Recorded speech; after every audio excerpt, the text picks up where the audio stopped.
Sometimes the hardest part of being a parent isn't the loud moments, it's the quiet ones. The times when your child is right there in front of you, doing what they're supposed to do, behaving, functioning, even smiling.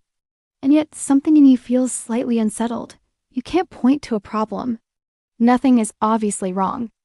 But there's a small, persistent feeling that you're missing something important. Almost like they're holding something back, not because they don't trust you, but because they don't know how to put it into words. A lot of emotional struggle in children doesn't look like crying or acting out. It looks like an adaptation. It looks like a child who learned early that being easy makes life smoother.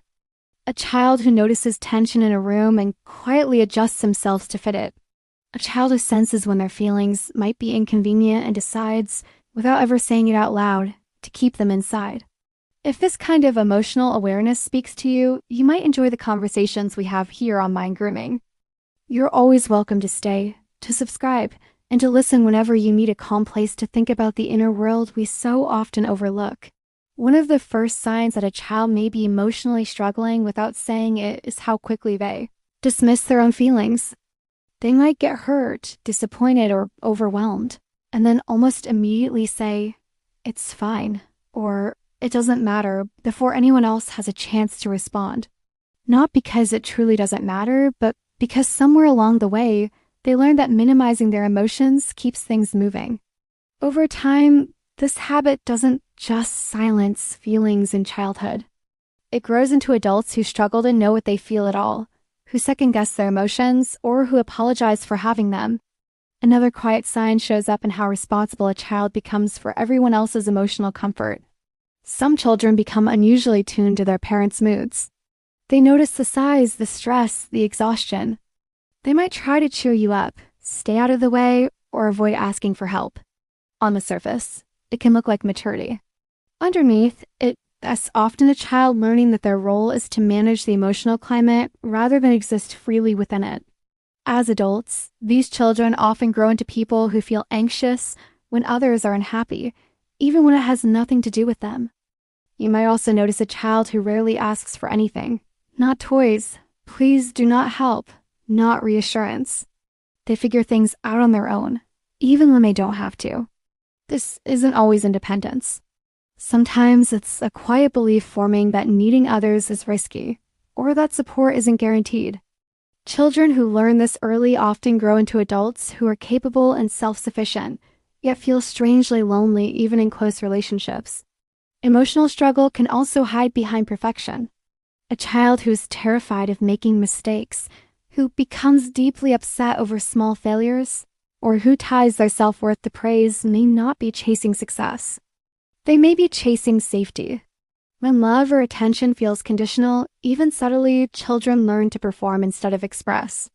Years later, this can show up as chronic self-criticism, burnout, or the feeling that rest must be earned.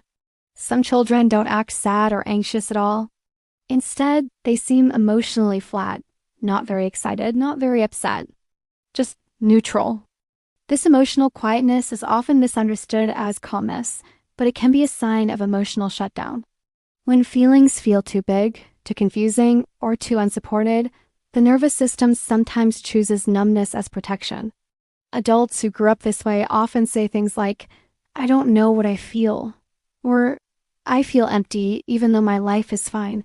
There's also the child who's always good, the one teachers love, the one who follows rules, avoids conflict, and never causes trouble.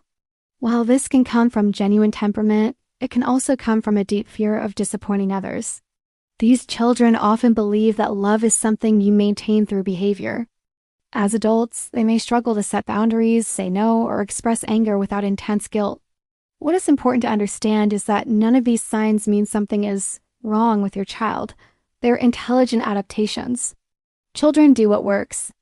They read their environment, they sense what's allowed, and they adjust in order to feel safe, connected, or accepted. Emotional struggle doesn't always come from trauma or obvious harm. Sometimes it comes from small, repeated moments of misunderstanding, dismissal, or emotional mismatch that no one intended. As these patterns follow a child into adulthood, they often show up as a quiet sense of being unseen. a feeling of constantly managing oneself, a habit of being there for everyone else while feeling unsure how to be there for yourself. Many adults don't trace these feelings back to childhood because nothing bad enough ever happened. And yet the body remembers what the mind learned to ignore. If you're listening and recognizing parts of yourself, you're not alone. And if you're thinking of your child, this isn't about blame or fear. Awareness isn't meant to create anxiety. It's meant to soften understanding. Emotional health isn't built by fixing children. It's built by seeing them. If this topic is stirring thoughts or memories for you, I'd love to hear them. You can share in the comments whatever feels safe to put into words. Sometimes naming something quietly, even to strangers, can bring a surprising sense of relief.